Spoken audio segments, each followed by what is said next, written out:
Olá! A imagem de um Salvador morrendo na cruz é sem dúvida um dos símbolos mais poderosos que existem. Mas e se essa história não for a única? Hoje a gente vai mergulhar numa ideia bem fascinante, que vem de um livro de 1875 de um autor chamado Percy Graves, Os 16 Salvadores Crucificados do Mundo. A ideia é que esse modelo, esse arquétipo, é muito mais antigo e comum do que a gente imagina.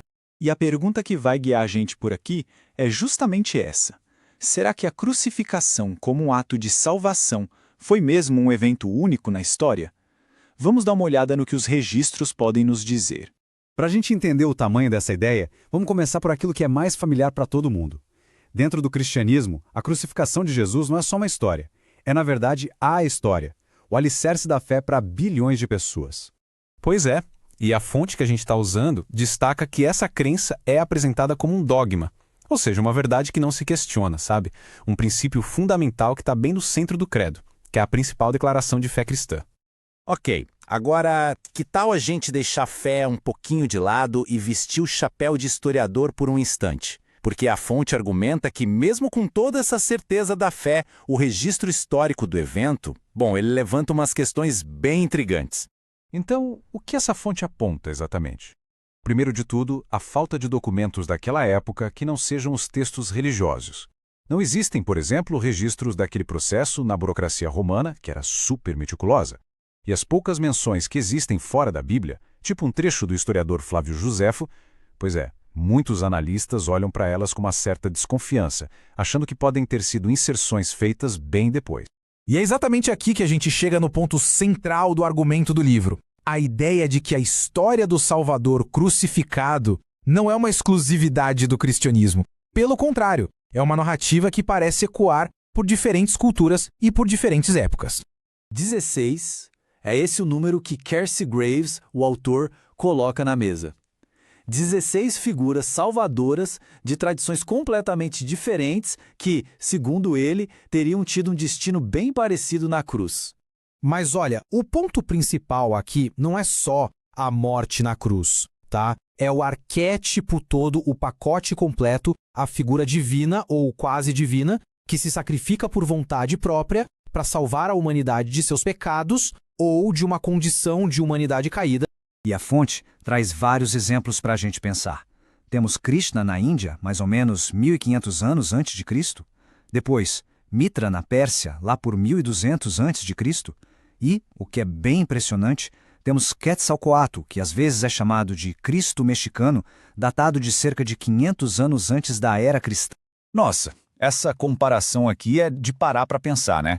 De um lado a gente tem a história que a maioria de nós conhece. Do outro, uma figura salvadora de uma cultura totalmente diferente, séculos antes, mas com um simbolismo que é, incrivelmente parecido. E as semelhanças não param por aí, não. Segundo a fonte, elas vão bem além da cruz. Muitos desses salvadores, olha só, teriam nascido de uma virgem. Eles teriam se sacrificado por vontade própria. E o propósito da morte deles, o mesmíssimo, a salvação da humanidade. Bom, e tudo isso levanta uma pergunta que parece meio óbvia, né?